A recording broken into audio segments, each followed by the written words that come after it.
پیارے نبی صلی اللہ علیہ وسلم بنو سعد میں اپنی بچپنے کی عمر کے پہلے 4 سال گزارتے ہیں۔ واقعہ ہم نے آپ صلی اللہ علیہ وسلم کی رضائی ماں حلیمہ سعدیہ کے حوالے سے شروع کیا تھا۔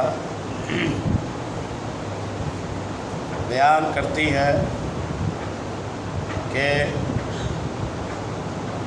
ہم بنو سعد سے مکے کچھ خواتین آئیں اپنے گھر کے مردوں کے ساتھ کہ مکے کے عمراء سے بچے وصول کر کے اپنے ہمراہ بنو سعد میں لے جائیں۔ یہ ہماری محنت مزدوری تھی، بچوں کی نگہداشت کرنا، 2 سال تک انہیں دودھ پلانا، انہیں عربی زبان سکھانا، ان کے جسموں کو صحیح آب و ہوا میسر کرنا، اس پر ہمیں اجرت ملتی تھی۔ اللہ کا کرنا، جتنی خواتین حلیمہ فرماتی ہیں میرے ساتھ آئی تھیں، سب کو کوئی نہ کوئی بچہ مل گیا رضاعت کے لیے، صرف میں ایک بچ گئی کہ جس کے پاس کوئی بچہ نہیں تھا۔ اور آپ صلی اللہ علیہ وسلم کو ان تمام داعیوں پر ابتداء پیش بھی کیا گیا، لیکن کیونکہ آپ صلی اللہ علیہ وسلم کے والد گرامی کی وفات ہو چکی تھی، آپ یتیم تھے، اس لیے کوئی دائی بھی یتیم بچے کو لینے پر آمادہ نہ ہوئی۔ جب واپس جانے کی باری آئی تو میں نے اپنے شوہر سے کہا کہ مجھے اچھا نہیں لگتا کہ میں خالی ہاتھ واپس جاؤں، جبکہ میری سہیلیاں تو بچہ اپنے اپنے حصے کا لے چکی ہیں، تو مجھے لگتا ہے کہ میں وہی یتیم بچہ ہی لے لیتی ہوں، خالی ہاتھ جانے سے بہتر ہے۔ اس نے موافقت کی اور ہم نے محمد گرامی صلی اللہ علیہ وسلم کو جا کر وصول کر لیا، اور وجہ بتاتی ہے صرف یہ تھی کہ ہمارے پاس کوئی اور دوسرا آپشن اور چناؤ نہیں رہا تھا۔ فرماتی ہیں کہ جب بچے کو لے کر میں اپنے ڈیرے پر واپس آئی اور اپنی آغوش میں رکھا تو اس نے جس قدر چاہا اس نے دودھ پیا۔ اللہ رب العزت نے میرے سینے میں دودھ نازل فرما دیا اور سیر ہو کر بچے نے دودھ پیا۔ آپ صلی اللہ علیہ وسلم کے ساتھ جو بچہ رضاعت کے ایام کے لیے مصروف تھا، اس نے بھی خوب رج کے دودھ پیا، پھر دونوں بچے سو گئے۔ اس سے پہلے کی صورتحال یہ تھی کہ دودھ نہ ہونے کی وجہ سے بچہ ساری رات روتا رہتا تھا اور ہم نہیں سو سکتے تھے۔ یہ پہلا دن ہے امام الانبیاء محمد الرسول اللہ صلی اللہ علیہ وسلم کا بنو سعد میں کہ اللہ نے رحمت، خوشی اور برکت حاصل فرما دی۔ یہ تو میری صورتحال تھی۔ میرا شوہر جب اونٹنیوں کو دھونے کے لیے گیا تو وہ دیکھ کر حیران ہو گیا کہ اونٹنیوں کے تھن بھی دودھ سے لبریز ہو چکے ہیں۔ اس نے دودھ دوہا، ہم نے نہایت آسودہ ہو کر دودھ پیا، ہماری رات بھی پرسکون گزری اور بچوں کی رات بھی پرسکون گزری۔ صبح میرے خاوند نے مجھ سے کہا کہ حلیمہ، مجھے لگتا ہے کہ تم کسی برکت روح کو حاصل کر کے آئی ہو؟ میں نے کہا میں بھی یہی محسوس کرتی ہوں۔ فرماتی ہیں ہم واپس روانہ ہوئے، گدی پر میں سوار تھی، راستے میں میرا قافلہ میری گدی کی سستی کی وجہ سے تھک گیا تھا آتے ہوئے۔ اب واپس جب جانے لگے تو کوئی جانور ایسا نہیں تھا کہ جو میری گدی کی رفتار کا مقابلہ کر سکے۔ میری سہیلیوں کو اس بات پر بڑا تعجب ہوا اور انہوں نے کہا ابو ذؤیب کی بیٹی یہ کیا ہوا؟ ہمارا بھی خیال رکھو، اپنی سواری کو اتنا تیز نہ دوڑاؤ۔ میں کہتی کہ میں حیران ہوں، معاملہ کچھ الگ ہی نظر آتا ہے، جانور تو وہی ہے، پہلے چلتا نہیں تھا اب رکتا نہیں ہے۔ یہ برکت تھی پیارے نبی صلی اللہ علیہ وسلم کی۔ ہم اپنے گھروں میں آ گئے۔ مجھے معلوم نہیں کہ اللہ کی روئے زمین کا کوئی خطہ ہمارے علاقے سے زیادہ قحط زدہ تھا۔ ان دنوں ہمارا علاقہ شدید قحط کا شکار تھا، بارشیں نہیں ہو رہی تھیں، جانور پرند چرند بھوک سے مر رہے تھے، غذاؤں اور خوراکوں کی قلت تھی۔ لیکن ہماری واپسی کے بعد میری بکریاں چرنے جاتی تو آسودہ حال اور دودھ سے بھرپور واپس آتی۔ ہم دوہتے پیتے، جبکہ کسی اور انسان کو دودھ کا ایک قطرہ بھی نصیب نہ ہوتا۔ ان کے جانوروں کے تھنوں میں دودھ سرے سے رہتا ہی نہیں تھا، حتیٰ کہ ہماری قوم کے شہری اپنے چرواہوں سے کہتے کہ کم بختو، جانور وہیں لے جایا کرو جہاں ابو ذؤیب کی بیٹی کے چرواہے جانور لے جاتے ہیں۔ لیکن وہ لے بھی آتے تب بھی ان کی بکریاں بھوکی واپس آتی، ان کے اندر ایک قطرہ دودھ نہ رہتا، جبکہ میری بکریاں آسودہ اور دودھ سے بھرپور پلٹتی تھی۔ اس طرح اللہ کی رحمت، اللہ کی طرف سے مسلسل اضافے اور خیر کا ہم مشاہدہ کرتے رہے، یہاں تک کہ اس بچے کے 2 سال پورے ہو گئے۔ گویا بعثت نبوی صلی اللہ علیہ وسلم سے پہلے بھی جو مدت رضاعت فطرت کے مطابق تھی وہ 2 سال ہی مقرر اور متعین تھی، اور قرآن پاک میں بھی رضاعت کی مدت 2 سال ہی بیان کی ہے۔ حولین کاملین لمن اراد ان یتم الرضاعہ، پورے 2 سال اس جوڑے کو رضاعت میں پورے کرانے کی اجازت ہے جو رضاعت کی مدت مکمل کرنا چاہتا ہے۔ جو رضاعت کی مدت مکمل کرنا چاہتا ہے اسے پورے 2 سال تک دودھ پلانے کی اجازت ہے۔ یہ یاد رہے کہ چاند کے حساب سے یہ تاریخ کا تعین ہوگا، انگریزی کے حساب سے تاریخ کا تعین نہیں کیا جائے گا۔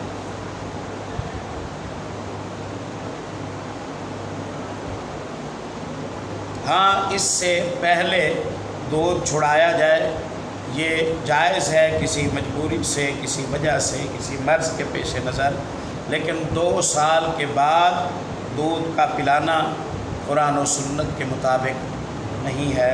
ہمارے پیارے بھائیوں کا یہ جو فتویٰ ہے کہ رضاعت کی مدت 2.5 سال ہے، یہ قرآن حکیم کے مطابق بھی نہیں ہے اور نبی کریم صلی اللہ علیہ وسلم کی تعلیمات سے بھی مطابقت نہیں رکھتا۔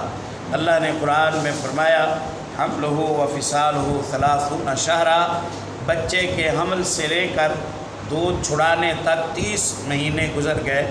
30 مہینے 2.5 سال بنتے ہیں۔ 2.5 سالوں کے اندر ہی اللہ رب العزت نے حمل کی مدت متعین فرمائی، اور دوسری آیت میں رضاعت کی زیادہ سے زیادہ مدت 2 سال ہے۔ اب حمل کی کم سے کم مدت جو نکلی وہ 6 مہینے، وہ 6 مہینے نکلی۔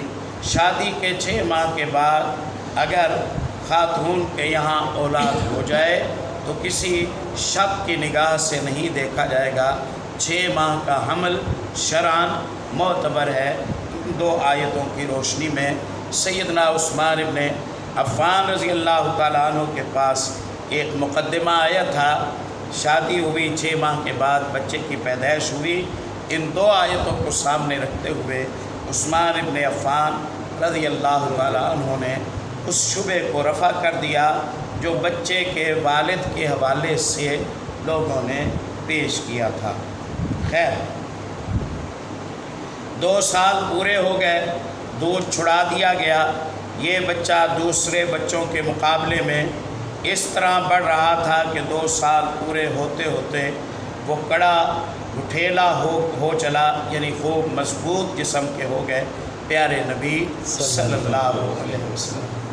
میں نے پچھلے درس میں ذکر کیا تھا، پرفضا آج تک وہ ماحول ہے، صحت بخش ماحول ہے، ہر طرح کی آلودگیوں سے اور شہری شور شرابے سے اور شہری بگدھڑ سے وہ دور اب تک پرسکون وادی ہے جہاں کے لوگ اب بھی بہت صحت مند اور آسودہ حال ہیں۔ اس جگہ کو اگر آپ دیکھنے جاتے ہیں تو وہ کوئی شرعی عبادت کی نگاہ سے نہیں، تاریخی مقام کے طور پر آپ جائیے جہاں پیارے نبی صلی اللہ علیہ وسلم نے بچپن کے پہلے 4 سال گزارے۔ نہ جائے نماز بچھائیے، نہ نفلیں پڑھیے، نہ مٹی کو اٹھا کے لائیے، نہ پتھر اٹھا کے لائیے، نہ ٹہنیاں کاٹیے، کوئی تبرکات وہاں سے نہ لیا۔ وعلیکم السلام۔ اس کے بعد ہم اس بچے کو اس کی والدہ کے پاس واپس لے گئے، اس کی والدہ کے پاس واپس لے گئے۔ کیا شرفات ہیں، 250 کلومیٹر کا فاصلہ ہے، زبان کی ہے، بچوں کی حفاظت بھی کر رہے ہیں، بچوں کو لے کے جانے کے خطرناک کٹھن سفر بھی کر رہے ہیں، رزق حلال کی طلب۔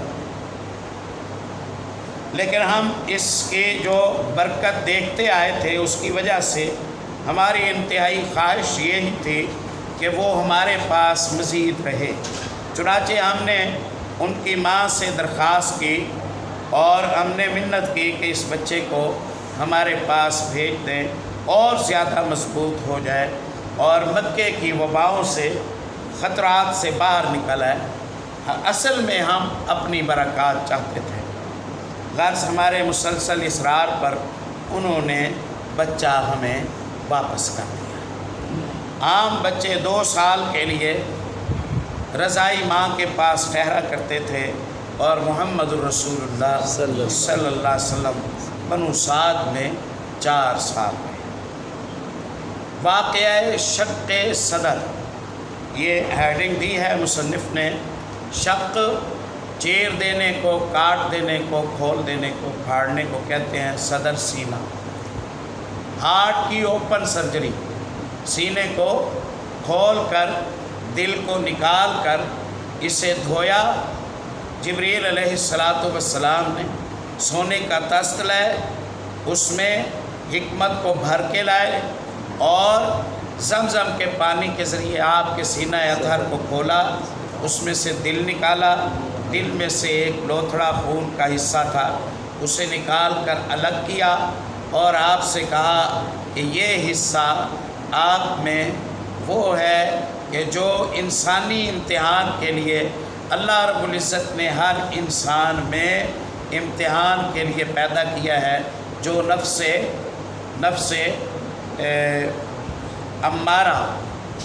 امارہ پر حرکت کرتا ہے یا گناہوں کی طرف رجحان کی جو طبعی اور فطری اللہ رب العزت نے پیدائشی طور پر انسان میں جو طاقت رکھی ہے وہ اس پرزے سے ہوتی ہے، اسے نکال دیا۔ آپ کے رجحان کو بچپن میں ہی اللہ رب العزت نے محفوظ فرمایا اور ہر طرح کی آلائشوں سے، بت پرستیوں سے، بے راہ رویوں سے، وہاں کی خرابیوں سے، شراب خوریوں سے، بدکاریوں سے اللہ نے بچاؤ کا خوب انتظام فرمایا۔ آپ بکریاں چرا رہے ہیں، ہم گئے اس پہاڑ سے جس پر یہ گھر ہے، نیچے اترے، نیچے وادی میں ہمیں بتایا گیا ہے تو لوگوں کی روایت ہے کہ یہاں آپ صلی اللہ علیہ وسلم بکریاں چرا رہے تھے حلیمہ کی، اور جبریل علیہ السلام آئے، انہوں نے آپ کو پکڑا، لٹایا، آپ کے سینے کو چاک کیا۔ شق صدر کا جو واقعہ ہے یہ مورخین نے کوئی 4 مرتبہ کا ذکر کیا ہے۔ یہ 4 سال کی عمر میں ہوا، 4 سال کی عمر میں ہوا۔ پھر آپ صلی اللہ علیہ وسلم جب غار حرا میں تھے اس وقت ہوا۔ پھر آپ صلی اللہ علیہ وسلم کے متعلق آتا ہے معراج کی رات شق صدر ہوا، اور 11 سال کی عمر میں بھی شق صدر کا تذکرہ ملتا ہے۔ تاریخی طور پر یہ روایات بیان کی گئی ہیں، حدیث کی سندی حیثیت ان کی کیا ہے یہ ہمارے علم میں نہیں ہے، بیان کر دینے میں کوئی حرج نہیں۔ بہرحال متعدد مرتبہ آپ صلی اللہ علیہ وسلم کو شق صدر سے اللہ رب العزت نے اپنی مشیت اور مرضی سے گزارا۔ سینہ مبارک کو چاک کیا جاتا، دل نکالا جاتا، دھویا جاتا، حکمت و دانائی کو بھرا جاتا، پھر اسے بند کر دیا جاتا، پھر دوبارہ، پھر 6 بار، پھر 4تھی بار، اس طرح کیا گیا۔ گویا آپ صلی اللہ علیہ وسلم کی جو فطرت ہے اس کو خوب پاکیزہ اور محفوظ اللہ کے فضل و کرم سے اللہ نے اپنی رحمت سے فرما دیا۔ اسی واقعے کو بیان کرتے ہوئے مصنف لکھتے ہیں، اسی طرح رسول اللہ صلی اللہ علیہ وسلم کی مدت رضاعت ختم ہونے کے بعد بھی بنو سعد ہی میں آپ صلی اللہ علیہ وسلم یہاں رہے، یہاں تک کہ ولادت کے 4تھے یا 5ویں سال شق صدر سینہ مبارک چاک کیے جانے کا واقعہ پیش آیا۔ اس کی تفسیر حضرت انس بن مالک رضی اللہ تعالیٰ عنہ سے صحیح مسلم میں مروی ہے۔ انس بن مالک رضی اللہ عنہ تو ابھی پیدا بھی نہیں ہوئے تھے۔ انس بن مالک 10 سال کے تھے جب پیارے نبی صلی اللہ علیہ وسلم ہجرت کر کے مدینے میں آئے، اور ہجرت کر کے جب رسول اللہ صلی اللہ علیہ وسلم مدینے میں آئے تو آپ صلی اللہ علیہ وسلم کی عمر مبارک 53 سال۔ تو اس واقعے سے 43 سال بعد انس بن مالک رضی اللہ عنہ پیدا ہوئے، لیکن وہ یہ واقعہ بیان کر رہے ہیں تو ان کا یہ واقعہ بیان کرنا یا خود رسول اللہ صلی اللہ علیہ وسلم سے سن کر بیان کرنا ہے، یا کسی سابقون اولون میں سے کسی صحابی سے سن کر بیان کرنا ہے۔ ایسی روایات کو مرسل کہا جاتا ہے جس میں درمیان کے بندے کا تذکرہ نہ ہو۔ غیر صحابی کی مرسل ضعیف شمار ہوتی ہے۔ مراسیل صحابہ کرام کی جو مرسل ہے وہ صحیح شمار ہوتی ہے، کیونکہ صحابہ کے پاس سننے کا ذریعہ یا محمد رسول اللہ صلی اللہ علیہ وسلم ہیں یا سبقت لے جانے والے صحابی ہیں۔ اور ہم اعتبار کیوں کریں گے؟ ہم اس لیے اعتبار کریں گے کہ انہیں سند دی، سچائی کی۔ اللہ رب العزت نے الصحابۃ کلہم عدول، محدثین کا یہ جملہ ثابت شدہ ہے اور معروف ہے کہ کسی صحابی کی تحقیق نہ کرو کہ وہ سچا ہے یا جھوٹا ہے۔ یہ مسلمات اسلام میں سے ہے۔ اللہ ان لوگوں کو ہوش دے، سمجھ دے، شعور نصیب فرمائے جنہوں نے اصحاب رسول اللہ صلی اللہ علیہ وسلم کے طبقے کی ثقافت اور صداقت کے حوالے سے مختلف اندیے قوم میں پھیلا دیے ہیں، جس کی وجہ سے اضطراب پیدا ہوا ہے۔ اللہ محفوظ فرمائے۔ علم حدیث میں آپ رجال کی کوئی کتاب اٹھائیں، تذکرہ صحابہ کی کوئی کتاب اٹھائیں، صحابہ پر جرح اور تعدیل کی کوئی کتاب نہیں لکھی۔ راویوں پر فیصلہ ہوتا ہے نا علماء کا، جرح اس کو زخمی کرنا، کوئی راوی میں عیب ہے تو اسے اجاگر کرنا، تعدیل اگر علماء نے اسے قابل اعتبار قرار دیا ہے تو علماء کے قول کو نقل کرنا۔ جرح اور تعدیل کا، رجال کا علم اپنے اندر لاکھوں لوگوں کا تذکرہ محفوظ رکھتا ہے۔ یہ مبارک زندگی ہے محمد رسول اللہ صلی اللہ علیہ وسلم کی، جس کی حفاظت کے لیے اس روایت کے ساتھ وابستہ لاکھوں لوگوں کی زندگی محفوظ اللہ نے اپنی رحمت سے کر دی۔ جرح اور تعدیل کا علم کسی صحابی پر حکم نہیں لگاتا ہے، جرح نہیں کرتا ہے، کیونکہ ان سب کے یہاں یہ طے ہے کہ الصحابۃ کلہم عدول، صحابہ سب عادل ہیں، سب قابل اعتبار ہیں۔ عادل کون ہوتا ہے؟ هو المسلم العاقل البالغ السالم من ارتکاب الکبیرہ والسالم من الاصرار علی الصغیرہ والسالم مما یخالف المروءہ۔ عادل محدثین اس کو کہتے ہیں مسلم ہو، عاقل ہو، بالغ ہو، اور گناہ کبیرہ اس میں نہ دیکھے گئے ہوں، اور صغیرہ گناہوں پر تکرار نہ دیکھا گیا، صغیرہ گناہوں پر تکرار نہ دیکھا گیا ہو، اور خلاف مروءہ یعنی عزت نفس اور شخصی وقار کے خلاف کوئی کام، کوئی حرکت اس کی زندگی میں نہ دیکھی گئی ہو۔ جب یہ سارے معیار سے کوئی پورا اترتا ہے تو محدثین اسے عادل کہتے ہیں، اور محدثین کا اتفاق ہے کہ الصحابۃ کلہم عدول، سارے صحابہ عادل ہیں۔ گویا اہل اسلام روایت حدیث کے حوالے سے اس بات پر جمے اور پکے تھے کہ صحابہ کے متعلق تصدیق کرنے کی ضرورت ہی نہیں۔ آپ دیکھ رہے ہیں یہاں مسلم میں حدیث آئی ہے، اللہ کی زمین پر قرآن کے بعد سب سے زیادہ مستند اور پختہ کتاب بخاری اور مسلم ہے۔ اہل اسلام کا اس پر اتفاق ہے۔ مسلم نے یہ نہیں کہا یہ تو مرسل روایت ہے، میں اسے اپنی صحیح کتاب میں کیوں لاؤں، اس لیے کہ روایت مرسل ہے، لیکن مرسل ارسال کرنے والا تو صحابی رسول، ارسال کرنے والا تو صحابی رسول ہے۔ تو صحابی سے نہیں پوچھا دیکھے محدثین نے کہ آپ کے تو پیدا ہونے سے یہ 43 سال پہلے کا واقعہ ہے، 40 سال پہلے کا واقعہ ہے، آپ نے کہاں سے سنا؟ کوئی پوچھتا ہے؟ مسلمات کو نہ چھیڑیں، علم حدیث کو منہ موڑ جائیں گے، علم سنت کو منہ موڑ جائیں گے، علم سیرت سے بے اعتنا ہو جائیں گے، اہل اسلام کے ماخذ سے سرچشموں سے بے اعتنا ہو جائیں گے۔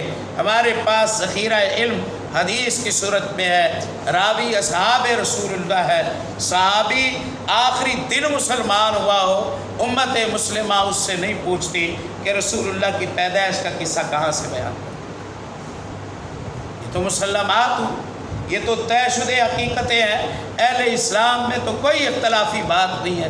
جس نے ایک نگاہ دیکھا ایمان کی حالت میں محمد رسول اللہ صلی اللہ علیہ وسلم کو، ایک روایت بھی نہ کی ہو، یہ شرف ہے مصطفیٰ صلی اللہ علیہ وسلم کا کہ آپ کی صحبت کا ایک لمحہ ساری کائنات کی عظمتوں سے بندے کو زیادہ عظیم کر دے۔ جس ذات کے ساتھ 5 منٹ گزارنے سے بندہ دنیا کا ممتاز ترین ہو جاتا ہے، وہ ذات خود کتنی عظمت والی ہوگی، اس کا کوئی کیا اندازہ کر سکتا ہے۔ اس کی تفصیل حضرت انس رضی اللہ تعالیٰ عنہ سے صحیح مسلم میں مروی ہے۔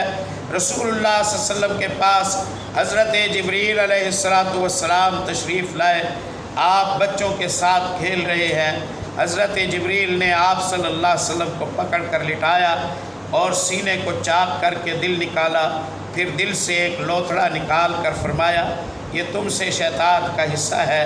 پھر دل کو اس تشت میں زمزم کے پانی کے ساتھ دھویا اور پھر اسے جوڑ کر اس کی جگہ لوٹا دیا۔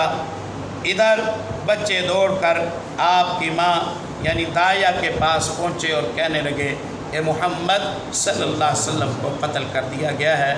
ان کے گھر کے لوگ جھٹ پٹ پہنچے، دیکھا تو آپ صلی اللہ علیہ وسلم کا رنگ اترا ہوا تھا۔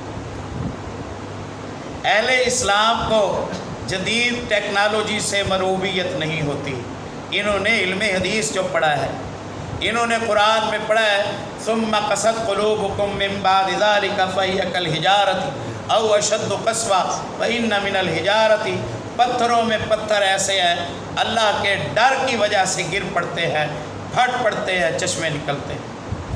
انہوں نے قرآن میں پڑھا ہے پتھروں میں حس ہے، پتھروں میں احساس ہے، پتھر ڈرتے بھی ہیں، پتھر ڈر کے مارے گرتے بھی ہیں، پھٹتے بھی ہیں۔ سائنس نے کہا جمادات ہیں، حس نہیں ہے، ہم اس کا کیا اعتبار کریں؟ کل کہتی تھی نباتات میں حس نہیں ہے، آج کہتی ہے نباتات میں حس ہے۔ قرآن کہتا ہے جمادات میں حس ہے، دیواروں پتھروں میں حس ہے، ان میں جان ہے، ان میں ڈر ہوتا ہے، ان میں ڈر اور خوف ہوتا ہے۔ فلما تجلی ربہ للجبل جعلہ دکا، پہاڑ اللہ رب العزت کی تجلی کو برداشت نہ کر سکا، اس میں حس تھی تو برداشت نہ کر سکا۔ جدید دنیا ہم سے کہتی ہے جان نہیں ہے، حس نہیں ہے، ہم کہتے ہیں حس ہے، لیکن تم ابھی وہاں نہیں پہنچے، تم ابھی وہاں نہیں پہنچے ہو۔ تو سائنس کو حدیث نبوی کے لیے جج اور فیصل مقرر نہ کریں، یہ اپنے پیروں پر نہیں کھڑی ہوتی، یہ آج سیدھے رخ پر کھڑی ہے، کل الٹے رخ پر آ جاتی ہے، ہم اسے قاضی کیسے بنائیں؟ یہ فیصلہ کرنے والی کون ہوتی ہے کہ علم حدیث میں کیا ٹھیک ہے اور کیا غلط ہے؟ اس کا علم محدود ہے، اور قرآن و سنت اللہ کی طرف سے قرآن و سنت اللہ کی طرف سے آئے ہوئے ہیں۔ ہم تو دیکھیں ہارٹ کی اوپن سرجری کا کوئی ایسا ذریعہ آ جائے کہ باہر سے نشان نہ ہو، پھر دوبارہ اوپن سرجری ہو، پھر نشان نہ پڑے، پھر تیسری مرتبہ اوپن سرجری ہو، نشان نہ پڑے، پھر چوتھی مرتبہ اوپن سرجری ہو، نشان نہ پڑے، سینے کے بال بھی برابر برقرار رہیں، رسول اللہ صلی اللہ علیہ وسلم کے تھے، ہمیں پھر بھی تعجب نہیں ہوگا، ہمیں پھر بھی تعجب نہیں ہوگا۔ ہم ایک ایکڑ میں ایک من پر 700 من کی ایوریج اٹھائیں تب بھی ہمیں کوئی تعجب نہیں ہوگا۔ اللہ نے فرمایا کہ ایک دانہ 100 دانے سٹے میں، اور ایک جگہ پر، ایک دانے کی جگہ پر 7 کونپلیں نکلتی ہیں، 7 سٹے ہوتے ہیں، ہر سٹے میں 100 دانہ ہوتا ہے، ایک دانے پر 700 کی ایوریج ہے، ایک من پر 700 کی ایوریج ہے۔ ہم تعجب نہیں کریں گے، ہم کہیں گے اللہ رب العزت نے اپنی تخلیق میں یہ قدرتیں، ان کے اشارات ہمیں دیے ہوئے تھے۔ سائنس کو چاہیے محنت کرے، زیادہ سے زیادہ اچھی ایوریج آ سکے۔ اللہ آپ صلی اللہ علیہ وسلم کے ساتھ جب یہ واقعہ پیش آیا تو ماں ڈر گئی کہ کہیں ہمارے لیے کوئی پریشانی نہ بنے، بچے کو کچھ ہو گیا تو ہم کیا جواب دیں گے۔ ماں کی آغوش محبت میں اس واقعے کے بعد حلیمہ کو خطرہ ہوا، محسوس ہوا، اور انہوں نے آپ کو آپ کی ماں کے حوالے کر دیا۔ چنانچہ آپ 6 سال کی عمر تک والدہ ہی کی آغوش محبت میں رہے۔ ادھر حضرت آمنہ کا ارادہ ہوا کہ وہ اپنے شوہر، متوفی شوہر کی یاد وفا میں یثرب جا کر ان کی قبر کی زیارت کر آئیں، کیونکہ پیچھے ہم نے پڑھا ہے کہ ایک تجارتی قافلے سے واپسی پر مدینے کے پاس ان کی وفات ہو گئی تھی، آپ صلی اللہ علیہ وسلم کے والد گرامی کی، تو یہ وہاں جانا چاہتی ہیں، اور ویسے بھی قرابت داری ہے بنو نجار کے ساتھ، ہم پیچھے پڑھ آئے ہیں، مل بھی آئیں۔ چنانچہ وہ اپنے یتیم بچے محمد صلی اللہ علیہ وسلم، اپنی خادمہ ام ایمن برکت رضی اللہ تعالی عنہ، اور اپنے سرپرست عبد المطلب پیارے نبی صلی اللہ علیہ وسلم کے دادا نامدار کی میت میں کوئی 500 کلومیٹر کی مسافت کر کے مدینہ تشریف لے گئی، اور وہاں 1 ماہ تک قیام کر کے واپس ہوئی۔ لیکن ابھی ابتدائے راہ میں تھی کہ بیماری نے آ لیا، پھر یہ بیماری شدت اختیار کر گئی، یہاں تک کہ مکے اور مدینے کے درمیان مقام ابوا پہ پہنچ کر رحلت فرما دی۔ بس یہاں ہم اکتفا کرتے ہیں اور یہاں ٹھہر کر ہم انشاءاللہ نتیجہ نکالیں گے۔ جن لوگوں سے اللہ بڑے کام لینا چاہتا ہے ان کی زندگی آسودہ نہیں ہوتی، ان کی زندگیوں میں بہت سارے مصائب ہوتے ہیں جنہیں جھیل جھیل کر وہ پختہ ہو جاتے ہیں، اور غموں اور صدموں سے لڑنا اور ان کے ساتھ نبھنا اور استقامت کو برقرار رکھنا اللہ ان کی فطرت میں ڈال دیتا ہے۔ پھر اللہ ان سے بڑے کام لیتا ہے۔ بڑے کام کم عزیمت والے لوگوں کے شایان نہیں ہوتے۔ اللہ کی حکمتیں ہیں، اکتفا کرتے ہیں، باقی انشاءاللہ اگلے سے